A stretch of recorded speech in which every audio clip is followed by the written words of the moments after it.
Layla Moran. Thank you very much, Mr. Speaker. And it will come as no surprise to anyone, I'm sure, to hear that I will not be supporting this deal. And I am determined to do everything I can to secure a people's vote with the option to stay in the EU and an exit from Brexit, because after all, that's what I was elected to do when I overturned a nearly 10,000 Tory majority with the help of a progressive alliance of voters across the entire political spectrum. I am regularly still stopped in the streets by constituents who just want an end to this mess. In fact, one lady said to me the other day, "I didn't vote for this Brexit. Please make it stop." And isn't that the refrain that we're hearing from everyone?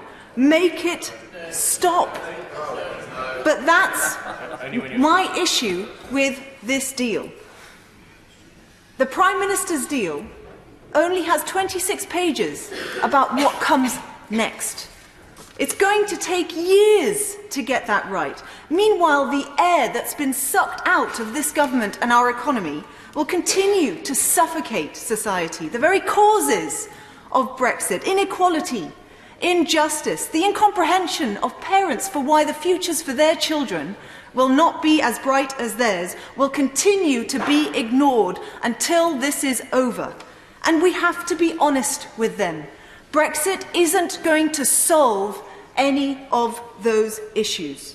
So there is only one way to make this stop, and that is a democratic exit from Brexit. And support for this, as much as many in this House are trying to ignore it, is growing. Poll after poll shows that the will of the people has changed since 2016.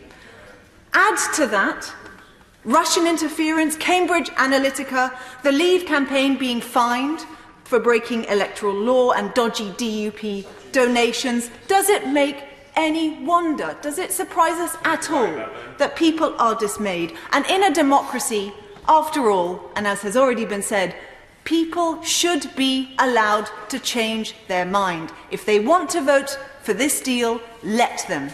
But if they want an exit from it and they want the deal we already have, let them have that too.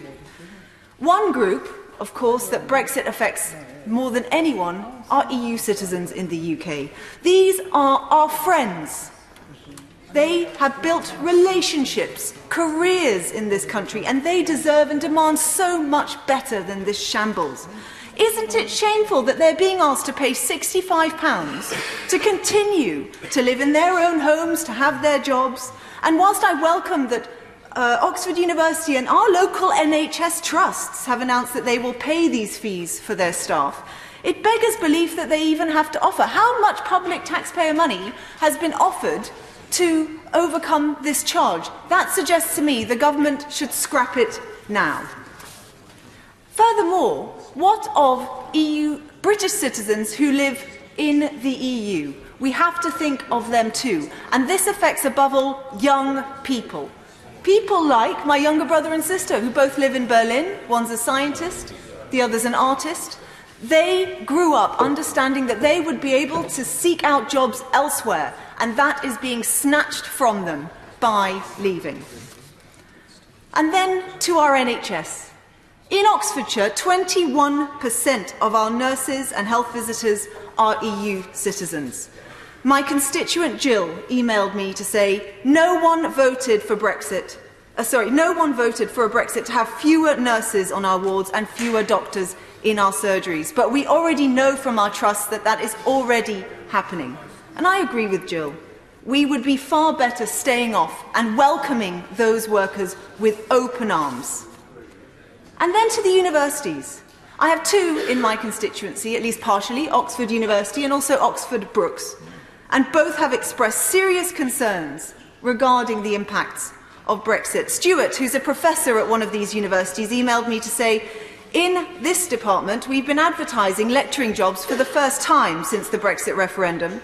We were hoping to attract a French mathematician to one of these jobs, but when we contacted her, she made it clear that that wasn't even an option because she didn't want to leave the EU. So instead of feeling welcome in our university towns and cities, these are some of the most saleable people in the world and they're being put off. While Brexiteers may well have had enough of experts, Oxford, West and Abingdon most certainly has not. So, Mr. Speaker, MPs across this House must now ask themselves if this deal brought forward by the Prime Minister is better than the deal that we already have.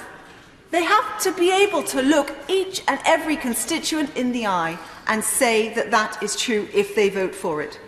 And if they cannot, they need to give them that choice. This deal, which the EU has been utterly clear is the only deal on the table. Let's not make that mistake. But it should be up to the people to decide if they want to accept that deal or not. And also to accept that it's much more than that. This is about Britain's place in the world, our outlook and our identity as individuals and communities. So I support a people's vote because I support an open Britain that wants to engage with the world, not one that closes itself off. Thank you.